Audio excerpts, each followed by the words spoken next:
Hi, this is John Rowell for the Rowell Report. Today is Friday, August 29th, 2025. Ukraine can win. That is what we've been told since February 2022, when Ukraine decided that instead of submitting to what Russia was asking of them, they would fight. So they were told they could win. And so, anyway, this was from 2022. Let's go down and see um, what the author is saying. R.D. Hooker Jr., he's a senior fellow with Atlantic Council, well, probably lots of master's degrees or PhDs. So Mr. Hooker is saying that if the Western countries commits to supplying the range of capabilities required for modern and high-intensity warfare, Ukraine not only has the possibility of winning, but will win. So remember that. This was what Ukraine was being told from the beginning. It will win the war. Uh, you'll be given all the weapons you need, and you'll be given the training, so you'll win. So anyway, let's move on here. Now we're in 2025. What's the current situation? Okay, here's a Ukrainian general. This appears in Ukraine form. And so I'll put the link for all these resource websites in the comments below, so you can go to them yourself if you like. But anyway, here the Ukrainian general said that they have done the math, so to speak. They've done the little war games, and they've figured out all the scenarios, and they believe that within 10 to 15 years they can push the Russians out of all the occupied territories. So we're not talking about 6 months to a year anymore. We're talking about a 10 to 15-year plan. Um, so anyway, pretty interesting that they came up with all these scenarios and all these little war games, and that in these war games they win. So pretty amazing. I bet the people who sold them the software wants them to win. So anyway, I can't imagine a software maker selling them software so they can do little war games, and for them to lose. So they say, okay, we don't want to buy your software. Anyway, let's move on here. An article here from the Carnegie Endowment for International Peace.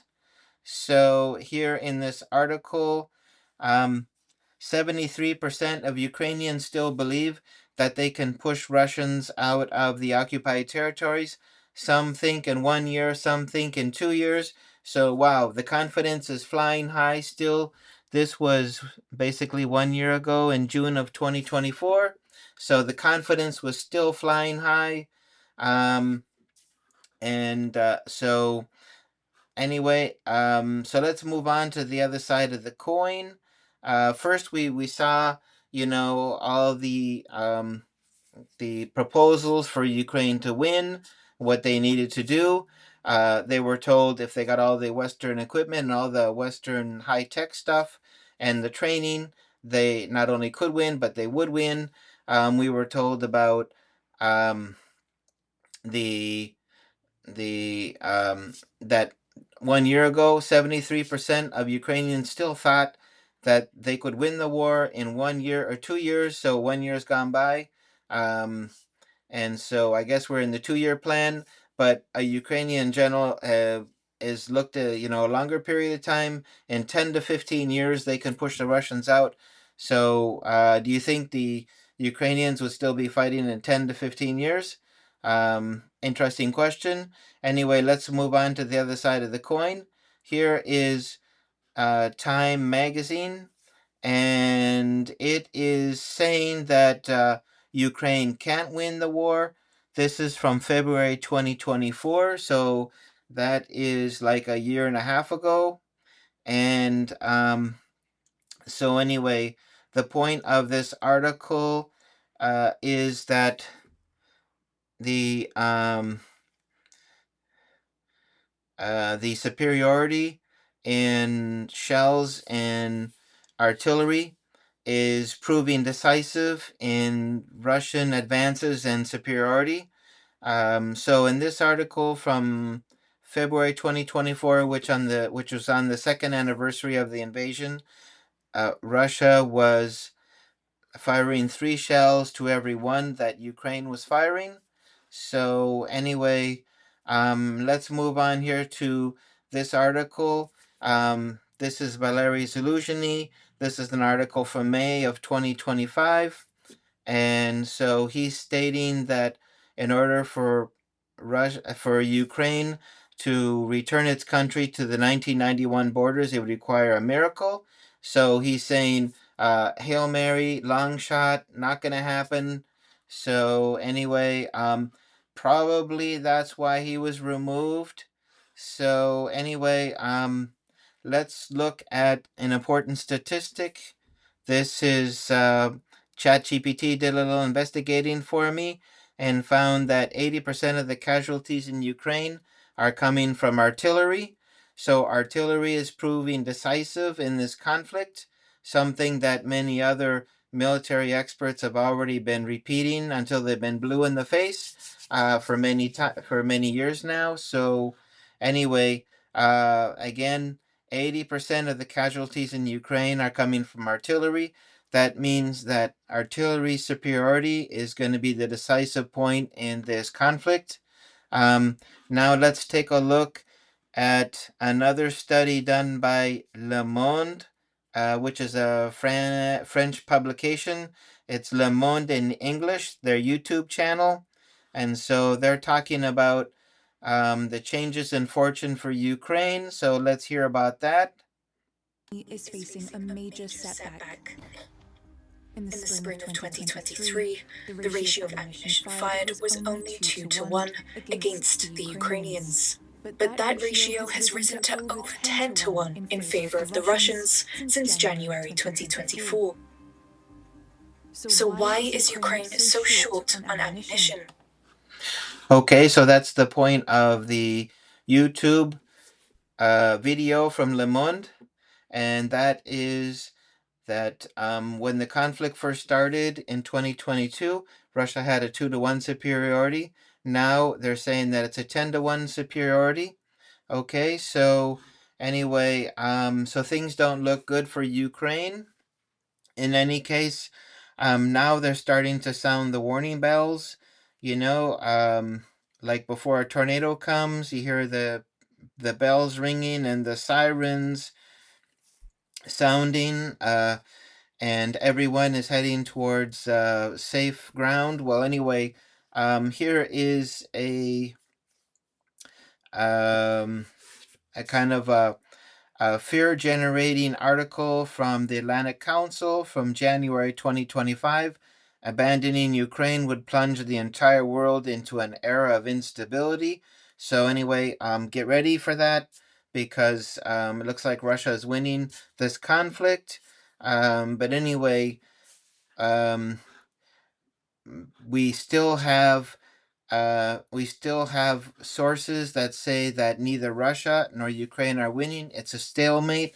Others are saying that the Russians are collapsing, and that Ukraine just needs to hold off, and they're getting Russia in the position where they want it. And when they have Russia there, they're going to attack and they're going to wipe out all the Russians, and they're going to push the remaining Russian forces and all, I guess, the Russian people back to the Russian border. So, anyway, um, that is what some people are saying. We can even get that from our good friend and good public relations officer for Western propaganda, ChatGPT. If you put the question to ChatGPT, is Russia winning the war? ChatGPT says no, Russia is not winning. Okay, well, let's go to the deep state map here. This is Deep State Live. This is the actual map from from yesterday.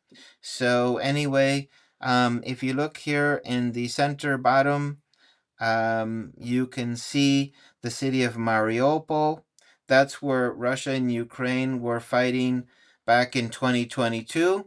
If you look further to the north, There's the city of Vuhledar, which fell to the Russians in early October 2024, so 1 year ago. And if you look up here where the two colors meet, you can see the front line. So we have the kind of cream color for Ukraine and this um, light reddish color for Russia. And so you can see the front line. So this is 2025. So again, Mariupol 2022, Vuhledar 2024, and the front line 2025. So who's winning? Um, is it a stalemate? Is it either both sides have the possibility of winning? So anyway, if you were to take, like a a football team from I don't know from a community college and then match them up with the Kansas City Chiefs, would they have the possibility of winning a football game? They always have a. I mean, it could be 1%, it could be 2%, it could be 5%, but do they have a good possibility of winning? No. So you have to say who's going to win. You have to say, well, the Kansas City Chiefs are going to win over the community college football team. But why are we still getting reports in the newspaper about Ukraine having the possibility of winning if we know that Russia has a 10-to-1 superiority in artillery, and artillery is responsible for 80% of the casualties, meaning that um, Russia is just pummeling the Ukrainians with their artillery superiority and their um, demilitarizing the Ukrainian military. So anyway, I'd have to say that to be honest, and rather not and instead of following some media narrative, we have to say that Russia is winning. I mean, it's pretty obvious. And today they've carried out more advances on the front line. They continue to encircle key Eastern Ukrainian cities and important financial areas. They continue to take mines where there's rare earth and different metals and elements which are important and which Ukraine is losing. Um, Ukraine lost an important coal mine around Pokrovsk, which they had to blow the shafts when Russia approached, and so eventually Russia will take over that coal mine and will rehabilitate that mine. So, anyway, Ukraine is not only losing militarily, it's also losing economically. And so, anyway, that is the. Uh, so that's going to answer the question, Ukraine can win? Question mark. No. At least at this moment, with the factors that we have for both Ukraine and Russia.